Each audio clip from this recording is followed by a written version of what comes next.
Let's create and send your very first email campaign with Quick Campaign. From the Quick Campaign dashboard, go to Templates and select Email. Browse through the designs, choose a template you like,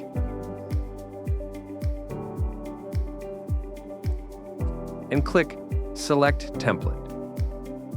Next, give your campaign a clear and descriptive name.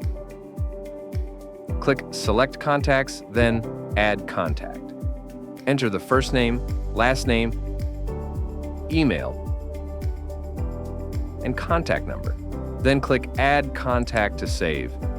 Check the box next to your contact's name to include them, and click Next.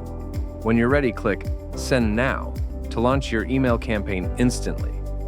After sending, click Back to Campaign to return to your campaign list, where you can review the details, check delivery, and track status.